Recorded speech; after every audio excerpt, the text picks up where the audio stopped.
इस कार्यक्रम के पुण्यार्चक है अरहम टीम।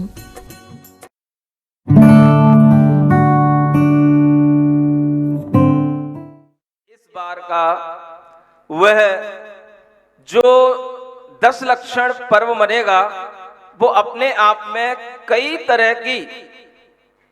तरह की सुविधाओं और कई तरह की शिक्षाओं और कई तरह के प्रयोगों के साथ में मनाया जाएगा।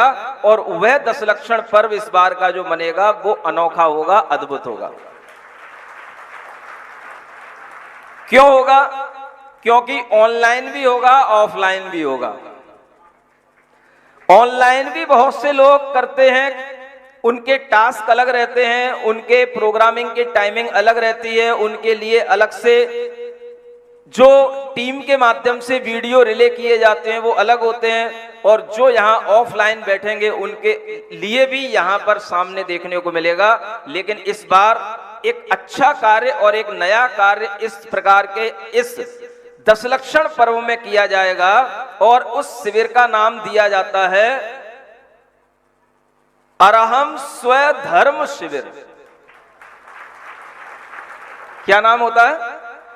ये पहले से चला आ रहा है ये नाम, लेकिन नया नाम है और आपको ये ध्यान में रखना है। लेकिन इस बार एक नया काम क्या होगा? अभी तक मैं सोचता रहता था, मुझे एक तरह की साधना करानी होती है 10 लक्षण के दिनों में, लेकिन कुछ लोगों की पूजा की उत्कटता के कारण से मुझे पूजा करनी है, मुझे समय पर यही करना है, जो उनके दिमाग में शेड्यूल फिट होता है, उनके कारण से मैं कुछ ऐसे लोगों के लिए लाभ नहीं दे पाता जो लोग केवल एक साधना का लाभ लेना चाहते हैं। 10 दिन की जिनके लिए साधना करने का माहौल बनता है, समाज के बीच में रहने के कारण से हम उनके लिए वो अलग से नहीं कर पाते। लेकिन इस बार हमने हिम्मत की है। सुन रहे हो? कमेटी के लोगों से अभी हमने कोई चर्चा नहीं की, क्योंकि कमेटी तो मैं बाद में देखता रहूंगा, है ना। मुझे जो करना है और जो मेरे अंदर भाव है वह भाव मैं आज आपको बता रहा हूं। ऑनलाइन का कार्यक्रम अलग रहेगा, ऑफलाइन 2 तरह का कार्यक्रम चलेगा यहां पर। एक कार्यक्रम उन लोगों के लिए होगा जो लोग केवल आत्म साधना करना चाहते हैं, जो स्वात्म साधना के नाम से उनके लिए एक अलग ग्रुप रहेगा। और ऐसे लोगों की संख्या अधिक नहीं रखूंगा, केवल उनकी संख्या 100 होगी। और ऐसे लोगों के लिए अलग से एक व्यवस्था दी जाएगी, अलग से उनके लिए सुविधाएं दी जाएंगी। इन लोगों के लिए मोबाइल बिल्कुल वर्जित होगा, इस परिसर से बाहर जाना वर्जित होगा। उनके लिए अनेक तरह की ध्यान साधनाएं होंगी, अनेक तरह की ज्ञान साधनाएं होंगी और टोटल 10 दिन का मौन होगा, पूरे तरह से आरंभ परिग्रह का त्याग होगा। इसमें जो लोग आएंगे वो लोग होंगे साधक लोग, जिन्हें दुनियादारी के तनावों से अपने आप को बिल्कुल मुक्त रखना है और 10 दिन के लिए अपनी एक नई जिंदगी का आनंद लेना है। दुनिया का आनंद उन्हें छोड़ना है, बिल्कुल अपनी लाइफ को इस आउटर वर्ल्ड से कट ऑफ जो करना चाहते हैं, उनके लिए यह एक प्रावधान बनाया जा रहा है। उन 100 लोगों को अलग से रखा जाएगा और ये जो बाकी के लोग रहेंगे, वो भीड़ वो अलग रहेगी। ये जो भीड़ होगी वो अलग होगी। उस भीड़ में भाई थोड़ा तो मम्मी से बात करनी पड़ती है, थोड़ा तो बिजनेस देखना ही पड़ता है, मोबाइल का प्रयोग महाराज 1 घंटे के लिए छूट दे दो, थोड़ा सा हमें यहाँ घूमने जाना है, इस मंदिर में जाना है, धूप दशमी आएगी तो धूप चढ़ाना है। जो काम हमारे चले आ रहे हैं रूटीन के, वो हमें करना है। हमें 10 पूजाएं सुबह से करनी है तो 10 ही करनी है, 9 नहीं करनी है। ऐसे लोगों के लिए एक अलग कैटेगरी रहेगी। तुम्हें पूजा करना है, तुम पूजा करो, तुम्हें धूप चढ़ाना है, तुम खूब धूप चढ़ाओ। ऐसे लोगों के लिए एक अलग कैटेगरी रखी जाएगी, लेकिन वह कैटेगरी भी एक संस्कार शिविर के रूप में होगी और उसके लिए भी उनका नॉमिनेशन होगा, रजिस्ट्रेशन होगा और उसके लिए भी उनकी एंट्री होगी। उनके खाने पीने की सब सुविधाएं यहाँ पर उपलब्ध कराई जाएंगी, लेकिन उन्हें थोड़ी बहुत छूट रहेगी। पुरुष रहेंगे, महिलाएं भी रहेंगी। अपने शिविर सबके लिए ओपन है, क्योंकि जब महिला प्रधानमंत्री या राष्ट्रपति बन सकती है तो क्या महिला धर्म का शिविर नहीं कर सकती है? तो सबके लिए खुला है।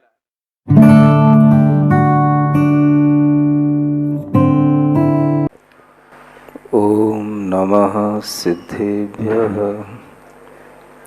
ओम नमः सिद्धेभ्यः। ओम नमः सिद्धेभ्यः। पंच परमेष्टि भगवान की, आचार्य गुरुवर श्री विद्यासागर जी महाराज की आज देश की आज़ादी का यह अमृत महोत्सव मनाया जा रहा है और इस महोत्सव के लिए देश के जिन जवानों ने शहीद होकर के इस देश को आज़ादी दिलाने में एक बड़ा योगदान दिया है, उनको इस अवसर पर याद करना हम सभी का फर्ज होता है, कर्तव्य होता है। और वह इसलिए भी बनता है कि अगर आज हम यहाँ पर सुकून से बैठकर के धर्म सभा का आयोजन कर रहे हैं तो इसका सारा श्रेय उन जवानों के लिए जाता है जो सरहद पर हमारी बैठी बैठी रक्षा करते हैं। इसीलिए जैन धर्म में ये कहा गया, उत्तम देश सुसंगति दुर्लभ श्रावक कुलपाना, दुर्लभ सम्यक दुर्लभ संयम पंचम गुण ठाना।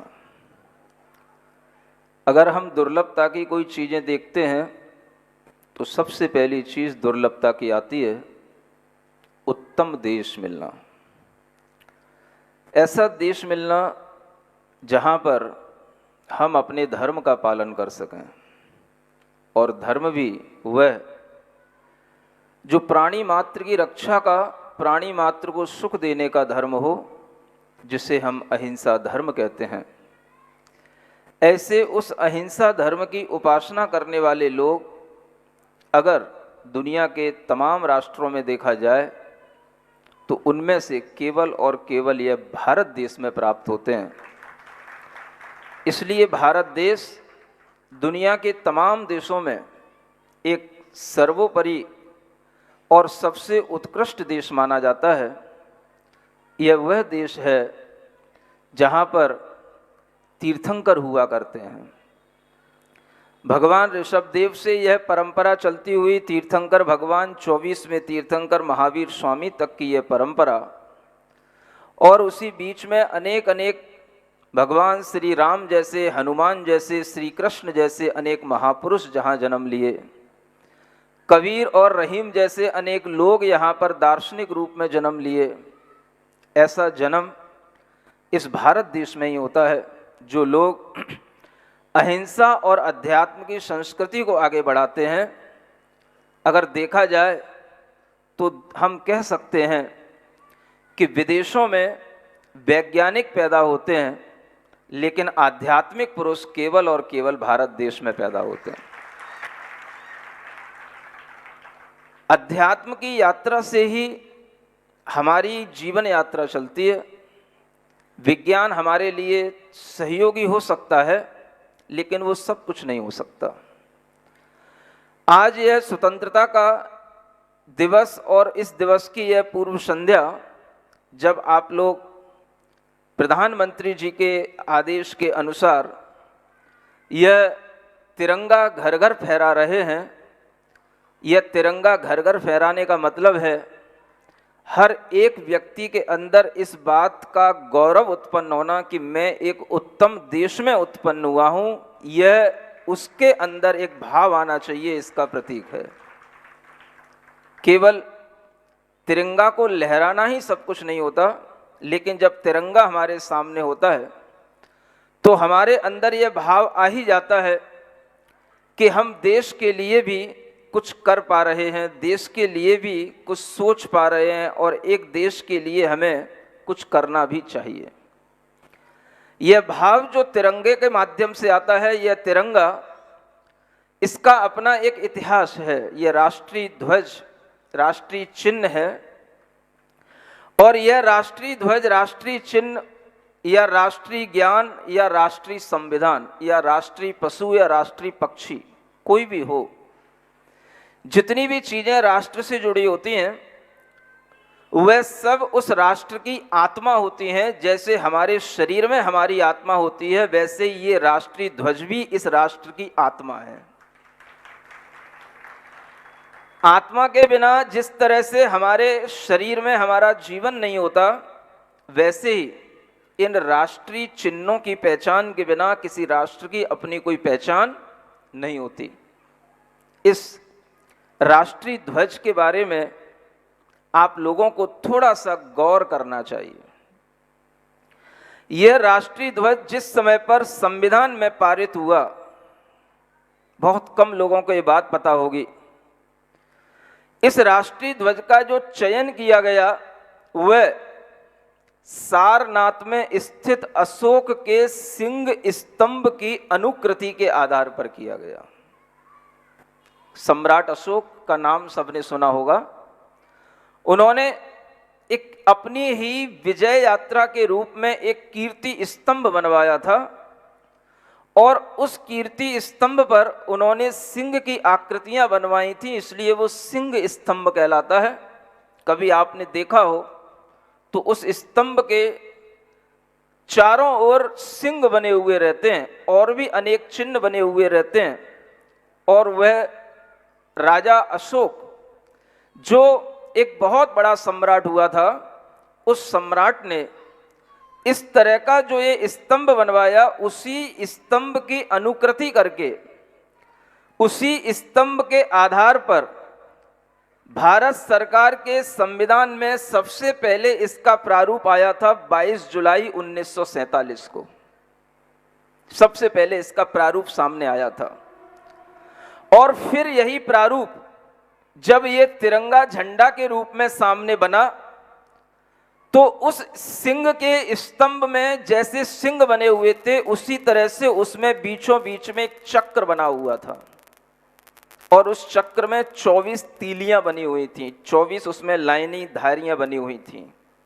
उसी का अनुकरण करके उस समय संविधान में जो विशिष्ट लोग हुआ करते थे, उन्होंने इसको पारित किया था और भारत सरकार ने इस चिन्ह को, राष्ट्रीय ध्वज को, यह जो ध्वज आपके सामने है, इस ध्वज को पूर्ण रूप से मान्य बनाया था। वो दिन था 26 जनवरी 1950 का दिन।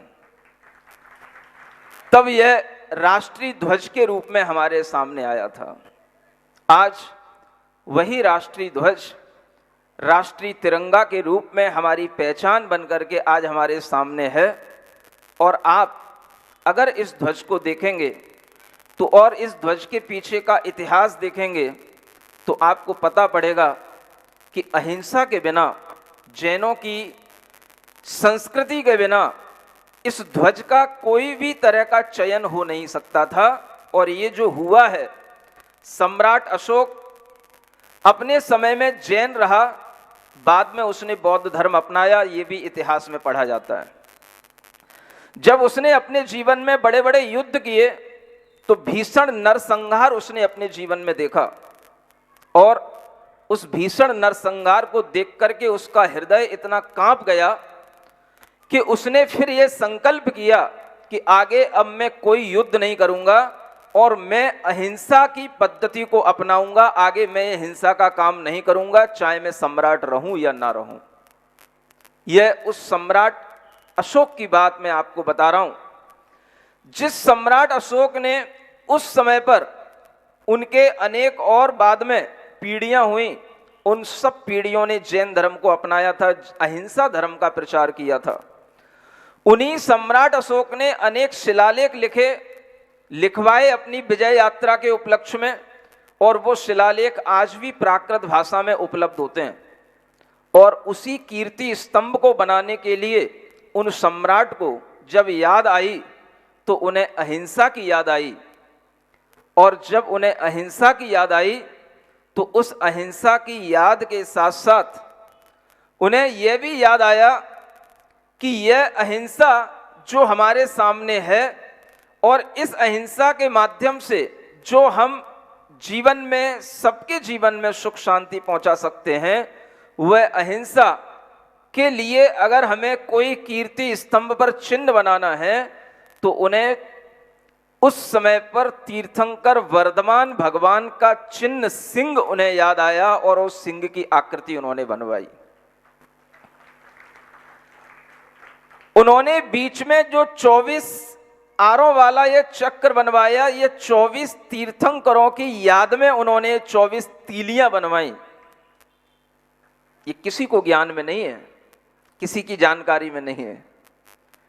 यह अहिंसा का ध्वज है और स्वतंत्रता अगर मिली है हमें, तो आपको पता है महात्मा गांधी की उस अहिंसा के कारण से हमें स्वतंत्रता मिली है, जिस अहिंसा के सिद्धांत को उन्होंने जिया और ऐसा जिया कि उन्होंने स्वयं भी जिया और जितने लोग उनके सामने आए वो भी उस अहिंसा का लोहा मानने लग गए कि दुनिया में अस्त्र शस्त्र से किसी के ऊपर अधिकार नहीं जमाया जा सकता है, लेकिन अहिंसा के माध्यम से हर व्यक्ति की आत्मा के ऊपर अधिकार जमाया जा सकता है। ये बात गांधी जी ने अहिंसा की जो सीखी थी, ये जैन धर्म से ही सीखी थी।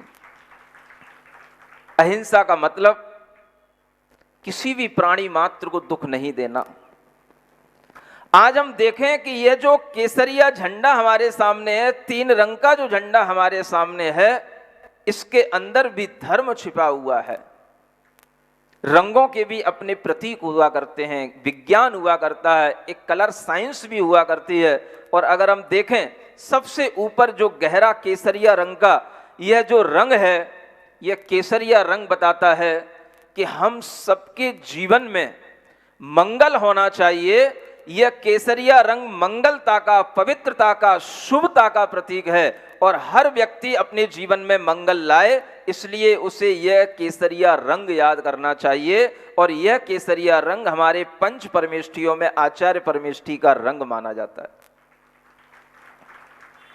यह दूसरा रंग जो बीच में सफेद रंग है, सफेद रंग की पट्टी है, यह सफेद रंग विशुद्धि का प्रतीक है, शुद्धता का प्रतीक है, प्योरिटी का प्रतीक है, स्वच्छता का प्रतीक है, आत्मा के उज्जवल भावों का प्रतीक है और इस बात का प्रतीक है कि हम सभी को अपने विचार, अपने भाव, अपनी आत्मा निरंतर शुद्ध बनाना चाहिए, परिष्कृत करना चाहिए। ऐसी उज्जवलता हमारे परिणामों में बनी रहनी चाहिए जैसी उज्जवलता इस सफेद रंग में हमें दिखाई देती है।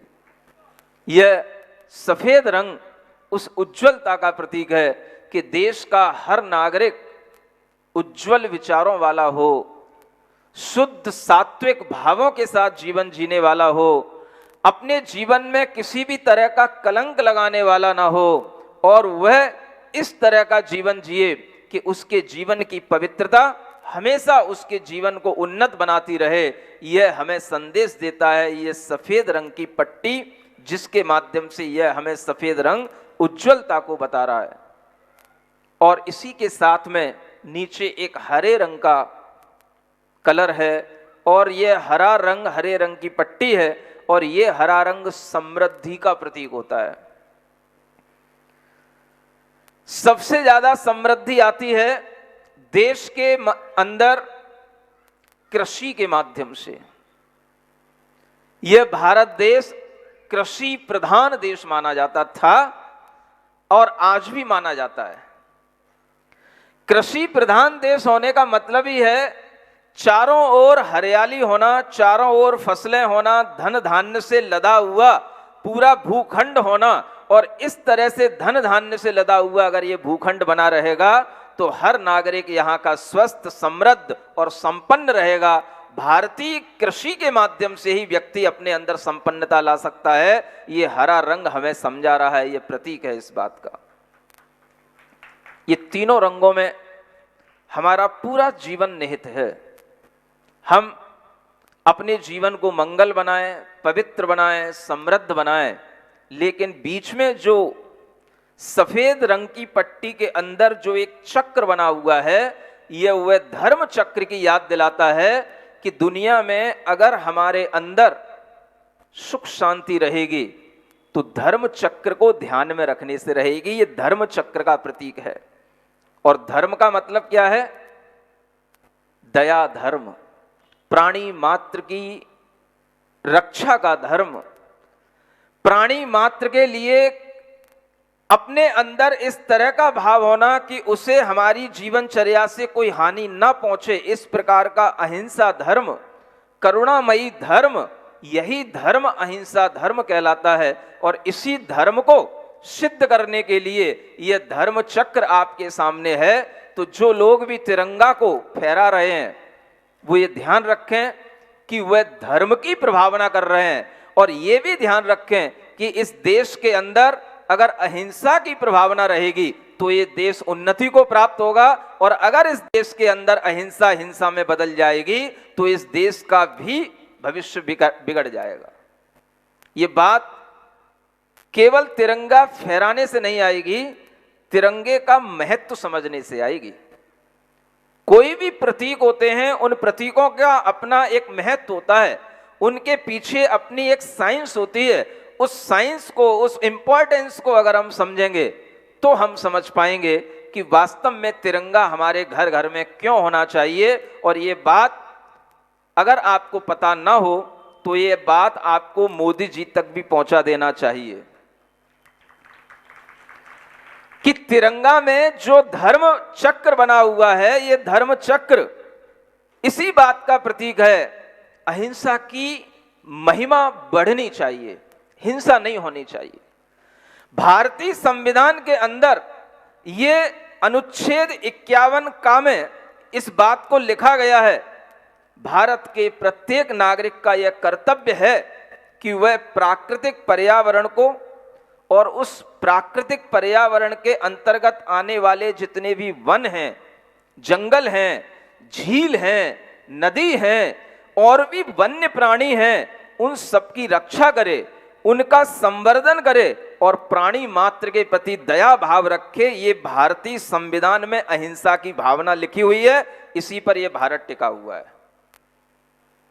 यह दया की भावना के बिना कोई भी हमारे अंदर देश की उन्नति की बात करना बेवजह की बात होगी।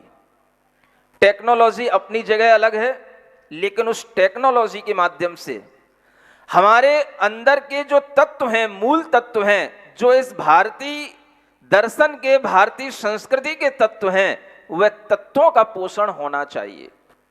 हर प्राणी की रक्षा का प्रावधान, जिस तरह से हम गौ माता की रक्षा करने के लिए कटिबद्ध रहते हैं, ऐसे ही संसार का जो भी प्राणी है, हमें हर प्राणी की रक्षा की तरफ ध्यान देना चाहिए।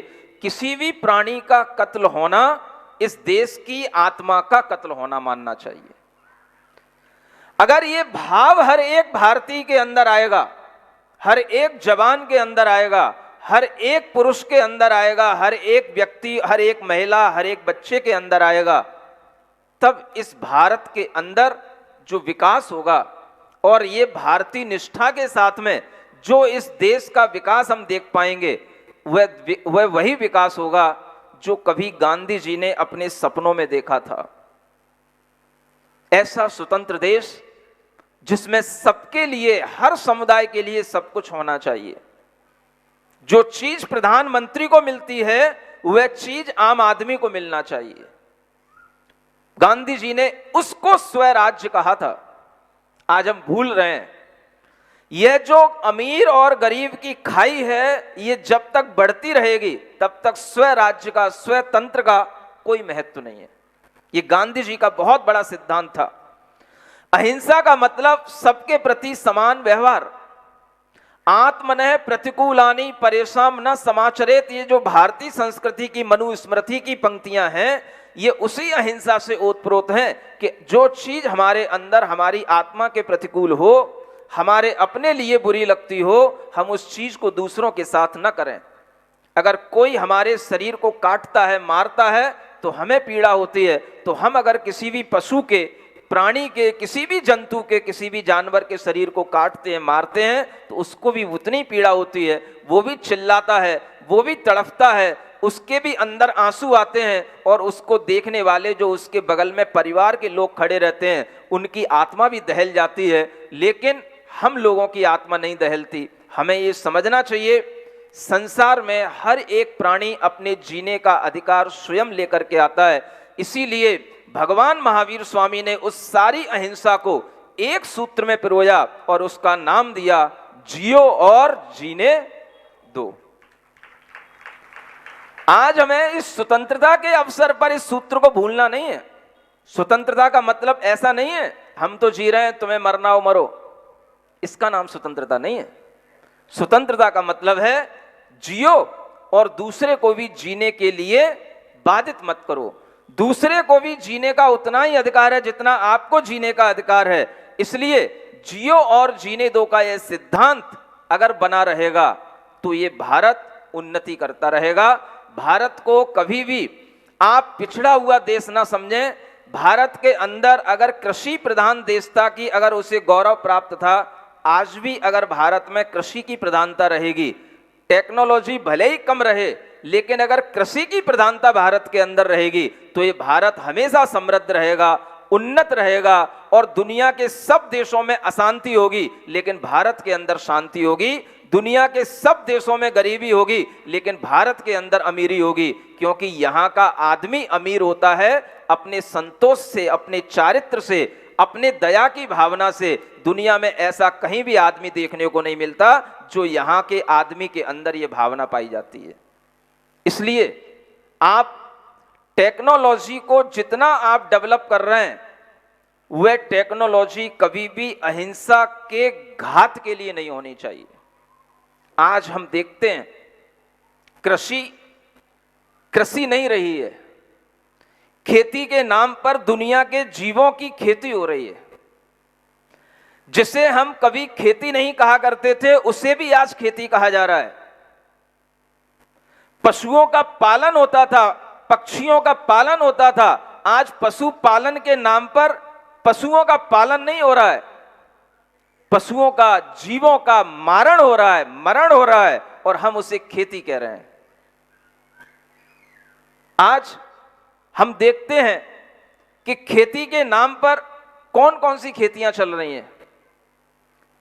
मछली पालन एक बहुत बड़ा गलत शब्द सामने आया है। आज का दिन देश के लिए कुछ उपदेश देने का दिन है, इसलिए मैं कह रहा हूं देशवासियों के लिए, अगर ये मेरी बात अगर पीएम तक पहुंच जाए, मोदी जी तक पहुंच जाए तो पहुंचा देना। पशुओं का पालन करने के लिए हमें कटिबद्ध होना चाहिए, ना कि उन्हें मारने के लिए उन्हें हमें कहीं पर रखना चाहिए। और जिनको मारा जाता है उन केंद्रों को कभी भी पशुपालन का ये पालन नाम नहीं देना चाहिए। मैं दुनिया के लोगों से पूछना चाहता हूं, यहां पर तमाम जातियों के समुदाय के लोग बैठे हैं, मछली पालन, मत्स्य पालन केंद्र बन रहे हैं, क्या उनमें मछलियों का पालन किया जाता है? पालन का मतलब क्या होता है? हम अपने बच्चे का लालन पालन करते हैं, तो क्या बच्चे का लालन पालन करने के बाद में हम उसका एक उम्र के बाद गला काट देते हैं? पालन का मतलब क्या होता है? अगर हम गौ का पालन करते हैं, गाय का पालन करते हैं, तो क्या हम उसको पालन करने के बाद उससे किसी को बेच देते हैं, किसी को काटने के लिए? ये मत्स्य पालन केंद्र, ये शब्द कितना गलत है। इस शब्द के ऊपर आपत्ति लगानी चाहिए। जैनों को नहीं, हर समुदाय के लोगों को इस शब्द के ऊपर आपत्ति लगानी चाहिए कि ये मत्स्य पालन केंद्र क्यों कहा जा रहा है। इसको मत्स्य मारण केंद्र कहो, हमें कोई आपत्ति नहीं, लेकिन इसको पालन कहा जाता है। मछलियों का पालन आप क्या करेंगे? बड़े बड़े तालाब खोदे जा रहे हैं, मछलियां उनमें जन्म लेती हैं, उन्हें उत्पन्न करने के लिए उसमें बीज डाले जाते हैं। जब मछलियां उसमें बन जाती हैं तो फिर उनको निकाल करके उन्हें मछुआरों को भेजा जाता है, उनको मारने और काटने के लिए भेजा जाता है। मछलियों से कौन सा जीव का पालन हो रहा है? क्या हमें अब यह समझाना पड़ेगा कि मछली में भी आत्मा है कि नहीं है? मछली को भी आप जीव मानते हैं कि नहीं है? क्या हमें यह भी आपको अब समझाना पड़ेगा कि मछली की तरह अन्य भी जो खरगोश आदि ऐसे छोटे छोटे कछुए आदि ये जीव हैं, इन सबको भी उसी तरह से मारा जाता है, इनमें भी जीव है कि नहीं? क्या ये भी अब तुम्हें भारतवासियों को समझाना पड़ेगा? अगर तुम्हारी बुद्धि इतनी भ्रष्ट हो चुकी है तो इस स्वतंत्रता का कोई अर्थ नहीं है। अगर भारत की सरकारें इस तरह के व्यापारों को बढ़ावा देती हैं तो भारत की सरकारों को कोई भी हक नहीं है कि वह इस अहिंसा प्रधान संस्कृति के अंदर धर्म की प्रभावना करने के लिए वह अपनी टेक्नोलॉजियों को विकसित तो करें, लेकिन उन्हें यह हक कभी नहीं है कि वह किसी भी पशु को मारने के लिए यह वैलिड कर दें या संविधान बना दें कि हाँ, आप इन जीवों को मारने के लिए यहाँ पर तालाब खोद सकते हो और यहाँ पर इन जीवों को मारने के लिए आप इस तरह से पानी भर सकते हो। ये सब जो प्रक्रिया चल रही है, गलत प्रक्रिया चल रही है। ये बात आप तक इसलिए पहुंचाई जा रही है कि आप इस बात को ऊपर तक पहुंचाएं, सुप्रीम कोर्ट तक ले जाएं, एप्लीकेशन लगाएं। ये गलत तरीके हैं। आज भारत के अंदर जो भी गलत होता है वो सुप्रीम कोर्ट तक पहुंचता है, चाहे राजनीतिक तरीके से हो, चाहे धार्मिक तरीके से हो। अगर राजनीति में भी कहीं रेवड़ी बट रही है तो वो भी, उसका भी समाधान सुप्रीम कोर्ट करने के लिए तैयार है, उसको भी सुप्रीम कोर्ट के पास तक पहुंचा दिया गया। धर्म के कोई भी आयतन है, स्थान है, अगर वहां पर किसी का कोई भी दखल अंदाजी है तो वो भी सुप्रीम कोर्ट के पास पहुंच गई। मेरी ये बात भी सुप्रीम कोर्ट के पास ले जाओ। मैं नहीं जा सकता किसी कोर्ट में, मैं किसी के लिए कोई अपील नहीं कर सकता, लेकिन मैं आपको उपदेश दे सकता हूं, एक अच्छी राह पर चलाने के लिए, आपकी बुद्धि को सही बनाने के लिए आपके लिए उपदेश दे सकता हूं और ये कह सकता हूं कि ये काम आपको करना चाहिए। यहां पर बैठे हुए लोगों को इस बात पर जिक्र करना चाहिए, जो लोग यहां पर इस बीड़ा को उठाए, जो वयोवृद्ध हैं या पेंशनर एक समुदाय यहां पर आया, पूरा यहां पर जो समुदाय आया जो कि एक व्यापारी संघ के रूप में जाना जाता है, वो समुदाय आया और यहां पर हमारे देश की रक्षा करने वाले पुलिस जवान भी बैठे हैं।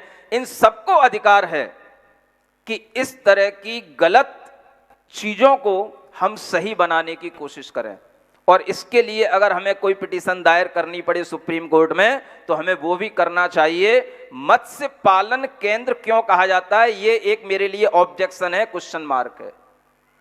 क्या हम मछलियों का पालन करते हैं? और पालन करते हैं तो किस उद्देश्य से करते हैं? उन मछलियों को मारने के लिए उनको उसमें जन्म देना, ये मछली का पालन केंद्र कहना, ये अपने आप में बिल्कुल गलत बात है। और इस बात के लिए अगर आप आगे आकर के खड़े होंगे तो हम कहेंगे कि यह स्वतंत्रता का अमृत महोत्सव वास्तव में उन मछलियों के लिए भी अमृत महोत्सव बन जाएगा जो तड़प तड़प के ऐसे मारी जाती हैं और उन तालाबों में मर रही हैं। दुनिया के हर प्राणी के लिए इस तरह का एक दया का भाव रखना, यह भारतीय संविधान में लिखा हुआ है। इसलिए मैं आपसे कह रहा था कि भारतीय संविधान के अनुच्छेद 51 का में जो प्रत्येक नागरिक के मूल कर्तव्यों में लिखा है, वह पहली बात जो मैंने पर्यावरण के रूप में आपको बताई वो है, और दूसरी बात लिखी है सार्वजनिक संपत्ति को सुरक्षित रखें और हिंसा से दूर रहें। ये दूसरा संविधान में उसी अनुच्छेद में बात लिखी है। सार्वजनिक संपत्ति पर कभी भी जलाना, लूटना, आपत्ति डालना, ये सब नागरिकों का कर्तव्य नहीं है। और इस तरह के कर्तव्यों को यदि हम ध्यान में रखेंगे तो हम हमेशा अहिंसक भी रहेंगे, हम हमेशा धर्ममय भी रहेंगे, हम हमेशा दया भाव के साथ रहेंगे। और ये आपको अच्छे ढंग से मालूम है कि बिना दया के कोई धर्म नहीं होता है। सबसे बड़ा धर्म दया भाव के साथ चलता है। हम अपने देश की उन्नति उसी दया, उसी अहिंसा से चाहते हैं जिसका अमृत महोत्सव आज आप मनाने बैठे हैं। वो गांधी जी कितने अहिंसक थे, वो सुभाष चंद्र बोस के अंदर कितनी देश के प्रति निष्ठा थी। अगर उनके चरित्र कभी आप पढ़ो तो आपको पता पड़ेगा कि हम उनके आगे कुछ अंशों में कुछ परसेंटेज भी नहीं है, लेकिन फिर भी हम कहते हैं कि हम भारत देश में स्वतंत्र हैं। स्वतंत्रता का मतलब है कि हम उस स्वतंत्रता को बनाए रखें। केवल अंग्रेजों के आक्रमण से बच गए, स्वतंत्र नहीं हो गए।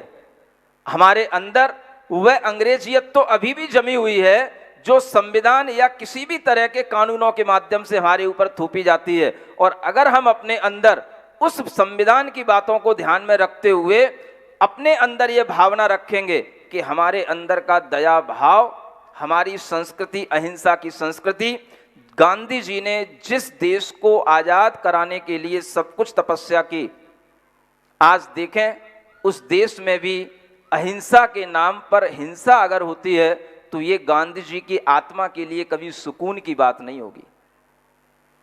वो कितने अहिंसक थे। एक बार उनकी सभा में उनकी जन्म जयंती मनाई जा रही थी और उस जन्म जयंती के अवसर पर कोई उनके सामने एक दीपक रख दिया और जब वो दीपक को उन्होंने देखा तो उनके अंदर ये प्रश्न आया कि इस दीपक में घी भरा हुआ है और ये दीपक जल रहा है। पास में ही कस्तूरबा बैठी हुई थी, उनसे उन्होंने कहा कि ये दीपक कौन लाया? तो उन्होंने कहा कि आज आपका जन्मदिन था, इसलिए दीपक से आपकी आरती उतारने के लिए यह दीपक घी से भरा हुआ जला हुआ आपके सामने रखा है। तो आप देखो उनकी आत्मा कैसे तिल मिलाती है। वो कहते हैं कि इस दीपक में इतना घी भरा हुआ है, आज हमारे गरीब लोगों को घी खाने को नहीं मिल रहा है, तेल पीने को खाने को नहीं मिल रहा है, उन्हें एक टाइम की रोटी भी मुश्किल से मिल रही है और हम यहां पर घी को जला रहे हैं।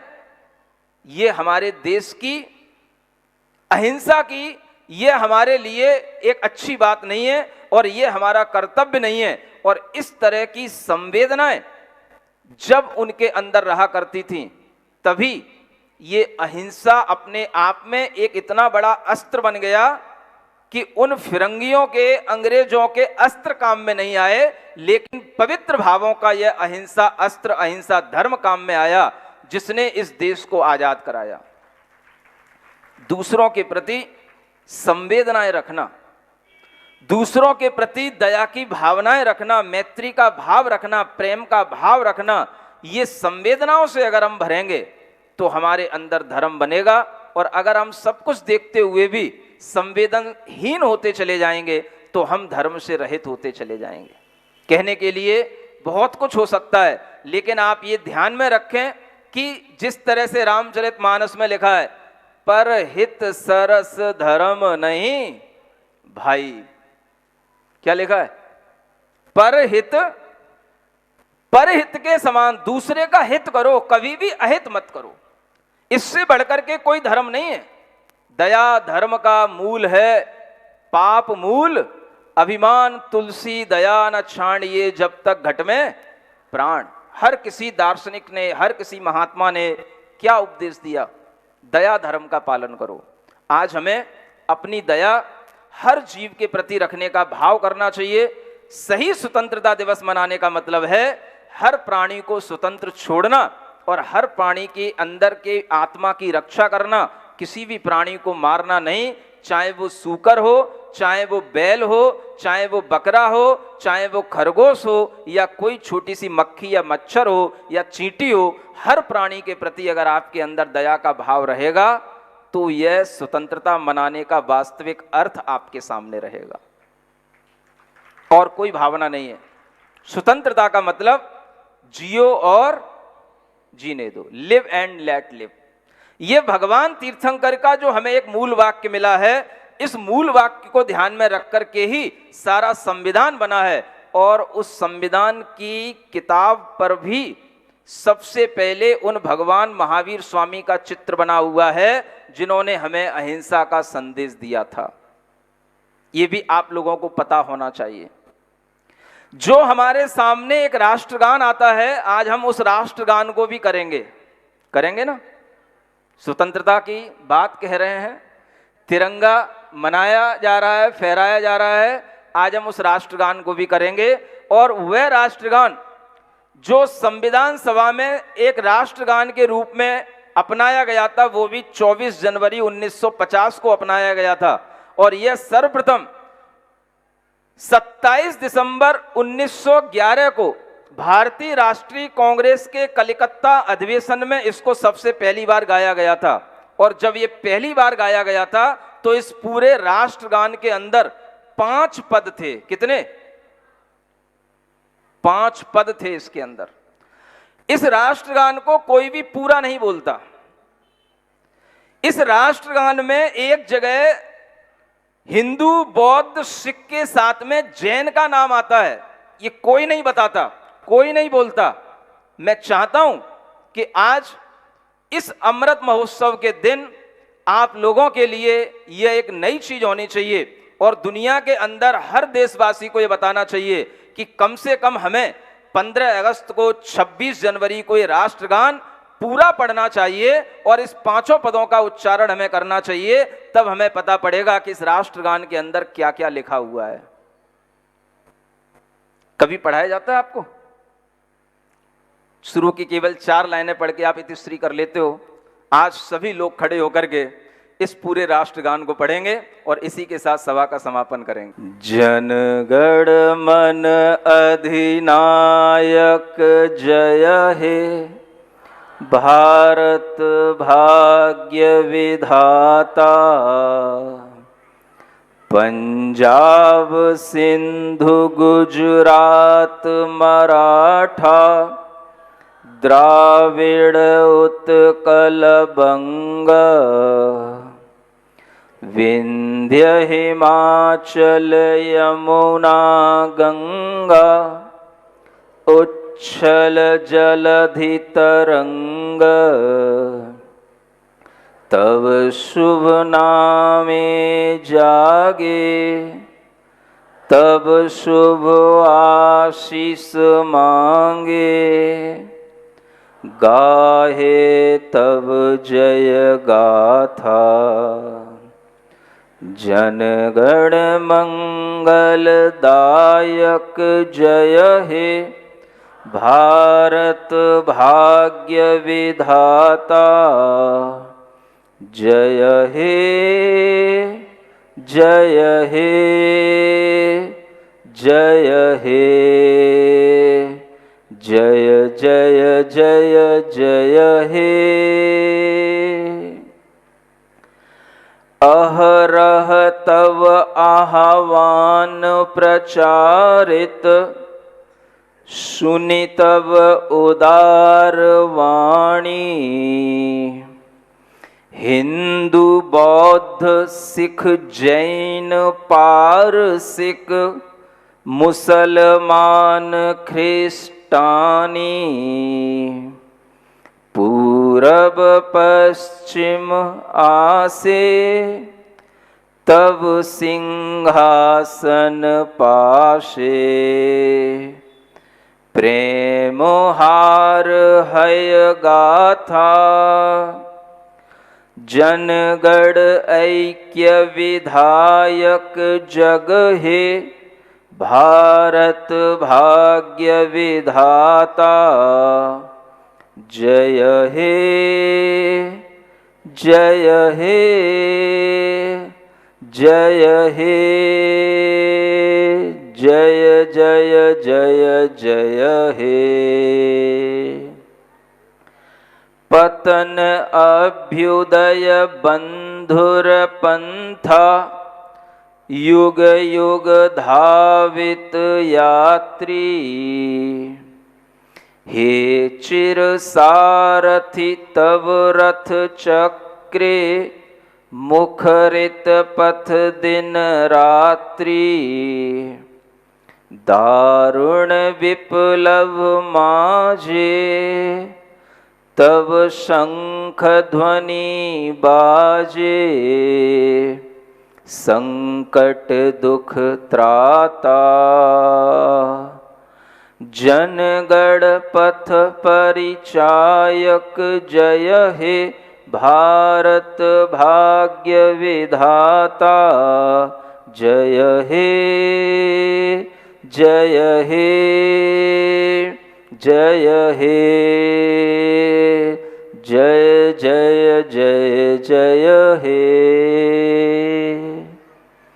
घोर तिमिर घन निबिड़ निशीथे, पीड़ित मूर्छित देशे, जाग्रत छिल तब अविचल मंगल, नत नयने अनिमेषे,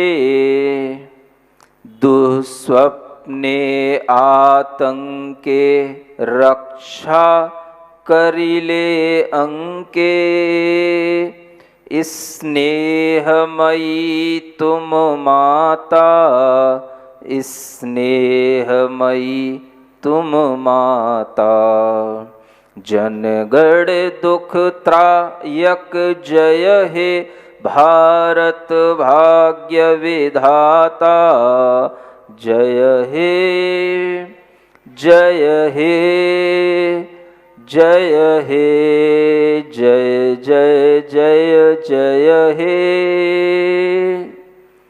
रात्रि प्रभातिल उदिल रविच्छवि पूर्व उदय गिरि भाले गाहे विहंगम पुण्य समीरण नवजीवन रस ढाले तब करुणारुण रागे निद्रित भारत जागे तब चरणे नथ माता तब चरणे नत माथा जय जय जय हे जय राजेश्वर भारत भाग्य विधाता जय हे जय हे जय हे जय जय जय जय हे।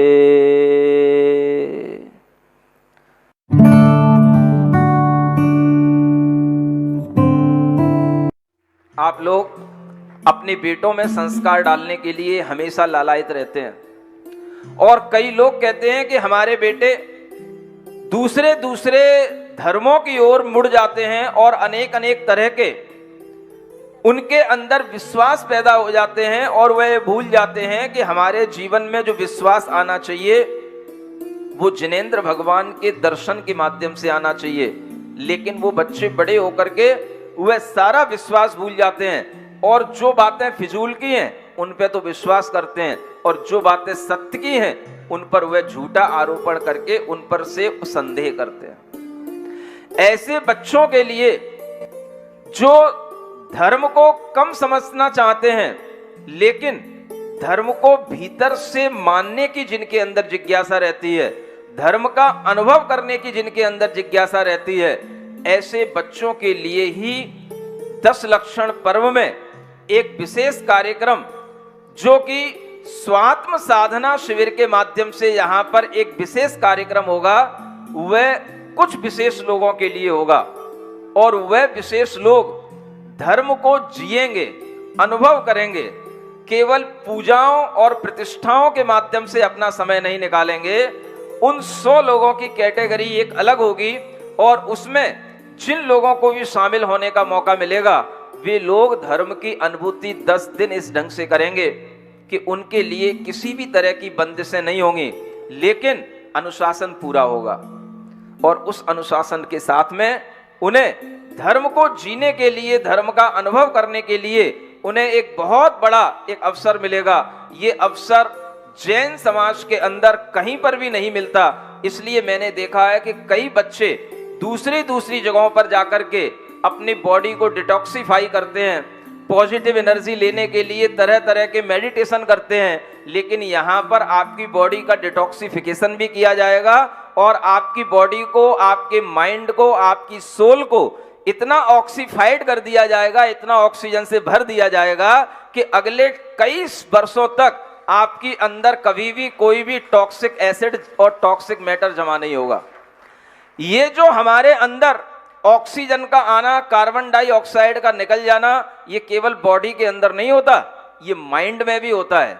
जो माइंड में हमारे इल थॉट्स होते हैं, बैड थॉट्स होते हैं, उनको निकालने के लिए हमें एक प्रोसेस करनी पड़ती है, जो प्रोसेस हमारी सोल तक टच करती है। और उस प्रोसेस के माध्यम से जब व्यक्ति 10 दिन तक धर्म का भीतर से अनुभव करेगा तो उसे अनुभूति होगी धर्म बाहर नहीं है, धर्म हमारे भीतर है। इसलिए इस धर्म का नाम है स्वधर्म संस्कार शिविर, स्वधर्म स्वात्म साधना शिविर। और इस प्रकार के शिविर में भाग लेने के लिए आप अपने बच्चों को आगे लाएं।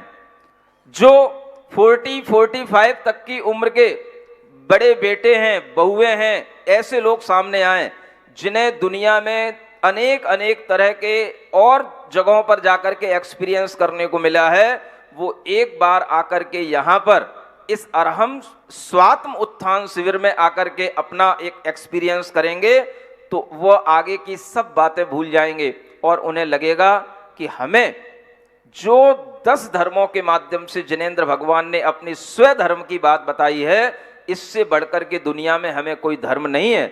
और जो ऐसा कर लेंगे वो तो बहुत टॉप लेवल के लोग कहलाएंगे, लेकिन जो ऐसा नहीं भी कर पाएंगे तो उनके लिए भी व्यवस्था है, और उनके लिए व्यवस्था श्रावक संस्कार शिविर के रूप में है, जो यहाँ पर एक खुला पांडाल रहेगा, इसमें उनके लिए कार्यक्रम रहेंगे और 2 जगह कार्यक्रम अलग अलग चलेंगे। सुन रहे हो?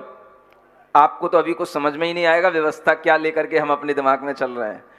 उन 100 लोगों की जगह इस पांडाल से अलग होगी, एक बिल्कुल सेफ साइड जगह होगी, वहां पर यहाँ का कोई भी कोलाहल नहीं पहुंचेगा, और उनको रहने की अलग व्यवस्थाएं, उनकी सारी दैनिक चर्या की व्यवस्थाएं अलग होंगी। और यहाँ पर जो संस्कार शिविर लगेगा जनरल लोगों के लिए, वह संस्कार शिविर अलग लगेगा, और दोनों जगह एक साथ मैनेज किया जाएगा। थोड़ी सी विक्रिया शक्ति हमारे अंदर भी आ गई है, उसका मैं प्रयोग करूंगा। दोनों जगह एक साथ मैनेज होगा, वेल मैनेज्ड होगा, और ये देखोगे आप कि 100 लोगों की कैटेगरी एक साथ अलग काम करेगी, और यहाँ पर बैठे हुए समूह में जितने भी लोग आए वो जनरल लोग जो हमेशा आया करते हैं, जिन्हें बहुत ज़्यादा शेड्यूल, टाइटनेस, डिसिप्लिन पसंद नहीं होता, वो यहाँ आकर के बैठे और यहाँ आकर के भी उन्हें पूरे दिन भर के कार्यक्रम मिलेंगे। इस तरह से आपके सामने यहाँ पर 2 तरह के एक साथ शिविर चलेंगे, और इस बात की चर्चा आपको हर किसी से करना है, क्योंकि ये बात अभी लोगों के दिमाग में जब तक नहीं बैठेगी तब तक उन्हें इसकी इम्पोर्टेंस समझ में नहीं आएगी। और एक बार जब आप यहाँ पर आकर के वो फील करेंगे तब आपको समझ में आएगा कि मैं कौन से स्वर्ग में आ गया और मैंने क्या अनुभूतियां की हैं।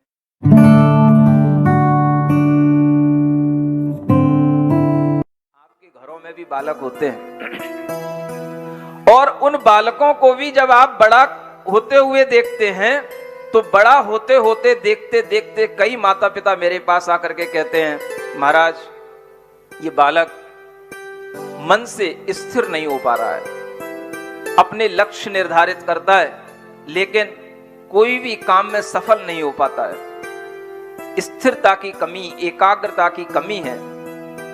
ऐसे बालकों के लिए और उनके माता पिताओं के लिए मेरा कहना है, आगामी दिनों में जो यहाँ पर अरहम स्वधर्म शिविर के अंतर्गत जो यहाँ पर स्वात्म साधना शिविर लगने जा रहा है, उसमें मुख्य रूप से ऐसे ही बालक बालिकाओं को आपको भेजना है जिन्हें अपना लक्ष्य निर्धारित करने में भी दिक्कत होती है, और अगर लक्ष्य निर्धारित कर लेते हैं तो वहां अपने लक्ष्य तक पहुंच नहीं पाते हैं, उससे पहले ही वो हार जाते हैं। उनके लिए ताकत देना, उनके मन में इतनी शक्ति देना कि वो अपने लक्ष्य को प्राप्त कर सकें, यह सिर्फ और सिर्फ एक 10 दिन के अभ्यास से संभव होगा।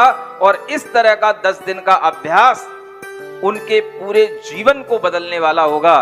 पूरे जीवन भर उन्हें वह शक्ति याद रहेगी और उसके माध्यम से वह जो भी लक्ष्य निर्धारित करेंगे उसको पा सकेंगे।